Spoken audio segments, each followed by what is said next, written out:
that there are more basic and harder questions at play for us, the church. For we need to look at, on the basis of the gospel and the basis of good theology, at questions surrounding ministry in church, about what it means to be a minister in the church. And that's not just about being a priest or a deacon or a bishop. Do we realize that we are all ministers through our baptism? We are all ministers of the gospel. We all have our part to play and our role to live out. Are we even aware of that? There are questions around ministry which aren't just about who can be a priest and who can't be.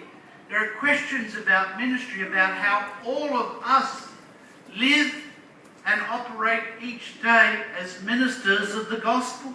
And we all have very vital roles to play. There are very serious questions about then how church is structured to allow us to operate as ministers of the gospel. There are very difficult, ongoing issues that we all need to grapple with before we get to what is seen as the vital issue by many in the church or in different parts of the world as women priests. I work with Caritas Thailand in the area of development, and there's a saying, a professional saying that I hear, and it's about what are the issues that are sexy for the day. And what does that mean? Well, while there's always been human trafficking, all of a sudden it becomes very sexy to work on human trafficking. And one of the reasons is there's big money to be got. Because out there are people with money who say, or organisations or other parts of the church who say, this issue needs to be tackled now.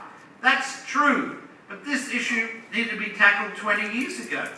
And then doesn't overtake other issues, such as poor farmers in the third world countries, such as people who can't find work. I don't know if you get the picture. We as church don't just want to focus on the sexy issues or just say there are vital issues.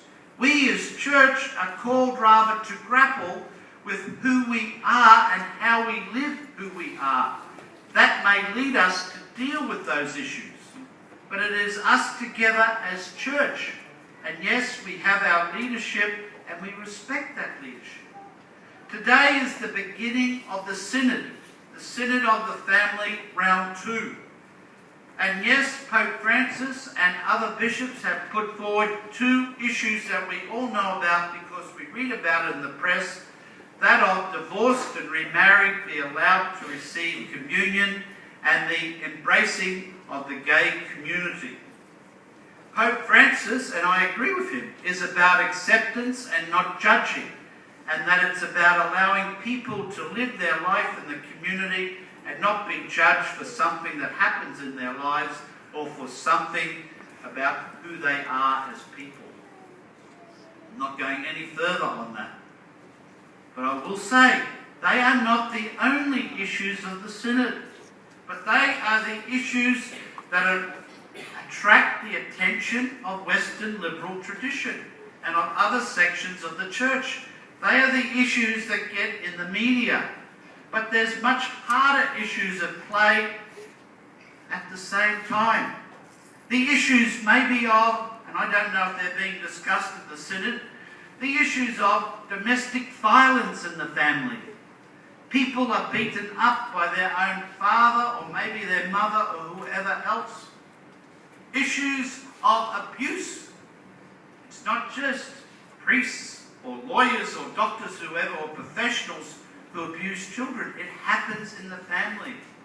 The issue of poverty and how it affects the family. If a family can't get a job or is living in dire poverty, they have real issues to be able to live as a family.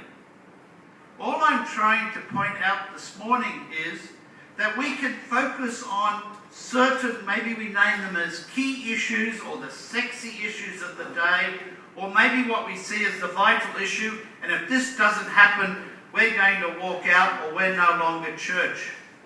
Church is about much more than just dealing with issues.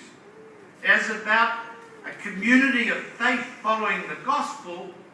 We are looking at a whole range of issues that face humanity and looking at those issues within the perspective of the gospel and with eyes of faith.